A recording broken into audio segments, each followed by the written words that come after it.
Halo para pecinta alam dan berkebun. Bertani adalah kegiatan yang sangat menyenangkan. Ia bukan hanya tentang menanam, tetapi juga tentang menciptakan ketenangan pikiran melalui keasrian alam. Bonus hasil panen yang melimpah tentu membuat semangat kita berlipat ganda. Namun, ada satu masalah mendasar yang bisa menjadi penghalang besar bagi kita yang ingin memulai. Masalah ini adalah ketersediaan air. Apa gunanya lahan subur jika tidak ada air untuk menghidupinya? Kekurangan air tidak berarti kita harus menyerah. Justru, ini waktunya kita menjadi cerdas dan efisien. Kunci untuk bertani di daerah minim air adalah menggunakan irigasi tetes, drip irrigation. Metode ini menyalurkan air langsung ke zona akar tanaman, menghilangkan pemborosan air akibat penguapan dan aliran permukaan. Irigasi tetes telah terbukti menghemat penggunaan air hingga 70% dibandingkan penyiraman tradisional. Tapi, dari mana kita mendapatkan air untuk sistem irigasi tetes itu? Jawabannya ada pada dua teknologi pemanen air sederhana, penangkap kabut dan destilator tenaga surya, solar still. Bagian 1. Penangkap kabut, fog collector, solusi dataran tinggi. Metode pertama adalah penangkap kabut, fog collector. Metode ini sangat efektif, bahkan menjadi penyelamat, terutama di daerah pegunungan atau dataran tinggi yang sulit mendapatkan sumber air konvensional. Mengapa di pegunungan? Karena kabut adalah awan yang menyentuh tanah, dan di ketinggian, kabut jauh lebih sering terjadi dan tebal. Kita memasang jaring nilon atau polipropilena dengan kerapatan tertentu pada bingkai, mirip jaring volleyball besar. Jaring ini harus dipasang tegak lurus terhadap arah angin yang membawa kabut. Ketika butiran kabut yang sangat kecil menabrak jaring yang dingin, mereka akan mengembun dan berubah menjadi tetesan air yang lebih besar. Tetesan air ini kemudian mengalir ke bawah, ditampung oleh palung atau talang, dan dialirkan langsung ke tangki penampungan. Metode ini adalah solusi pasif yang tidak memerlukan listrik. Di banyak daerah pegunungan yang kering di dunia, penangkap kabut telah terbukti dapat menyediakan air irigasi yang stabil, mengubah lahan kering menjadi lahan produktif. Ini adalah cara yang sangat efektif dan berkelanjutan untuk memanen air di lokasi dengan kelembaban tinggi. 2. Destilator tenaga surya, solar still, panas jadi air bersih. Metode kedua adalah destilator tenaga surya sederhana, solar still.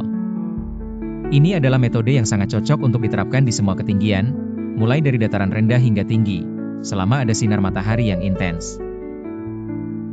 Solar still bekerja dengan prinsip distilasi alami, yang menggunakan energi panas matahari. Kita menyiapkan wadah hitam, atau menggali lubang, di tanah dan hanya tanah yang sedikit basah. Permukaan ditutup dengan plastik bening yang miring. Sinar matahari yang panas memanaskan galian tanah yang lembab. Air pun menguap menjadi uap air yang murni. Uap air naik dan menyentuh bagian dalam plastik bening yang permukaannya lebih dingin. Uap air ini lalu mengembun menjadi tetesan air murni. Tetesan air murni mengalir mengikuti kemiringan plastik dan terkumpul di wadah penampung yang sudah disiapkan di tengah. Keunggulan utama solar still adalah ia tidak hanya menangkap air, tetapi juga memurnikannya. Meskipun hasilnya kecil per hari, cocok untuk irigasi tetes skala kecil rumah tangga, metode ini memanfaatkan panas yang melimpah di daerah sulit air, menjadikannya solusi hebat untuk menghasilkan air irigasi yang bersih. Dan ada satu mitos besar yang harus kita patahkan. Benarkah metode destilator tenaga surya ini dapat bekerja di lahan yang benar-benar tandus? Jawabannya adalah, ya, sangat benar. Justru lahan tandus, kering, atau bahkan gurun, adalah tempat di mana solar still menunjukkan efektivitasnya yang paling maksimal. Mengapa? Karena lahan tandus memberikan dua keuntungan terbesar bagi alat ini. 1. Panas matahari maksimal. Lahan tandus memiliki sedikit awan atau vegetasi. Ini berarti alat solar still kita mendapatkan paparan sinar matahari, radiasi surya, yang sangat kuat sepanjang hari. Intensitas panas yang tinggi inilah yang menjadi bahan bakar utama alat ini, mempercepat penguapan air secara drastis. 2. Memurnikan air yang sulit. Seringkali, air yang ada di daerah tandus, jika ada, adalah air payau, asin, atau tinggi mineral yang merusak tanaman. Keindahan solar still adalah ia tidak peduli dengan kualitas air awal. Proses distilasi hanya mengambil uap air murni, meninggalkan semua garam, mineral, dan kontaminan berbahaya di bawah plastik penutup. Hasilnya adalah air murni yang sempurna untuk disalurkan ke sistem irigasi tetes Anda.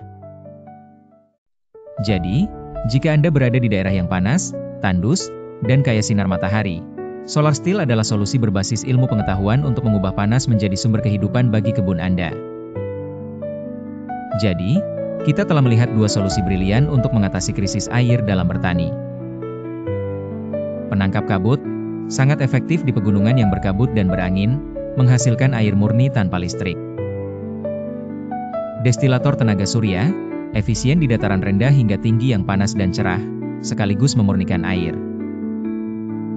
Keduanya, ketika digabungkan dengan irigasi tetes yang hemat air, menciptakan sistem pertanian yang kuat dan tahan banting terhadap kekeringan.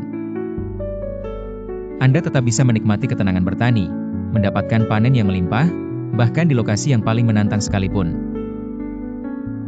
Jangan biarkan kurangnya air menghentikan impian berkebun Anda. Mari kita terapkan teknologi sederhana ini dan ubah tantangan menjadi kesempatan.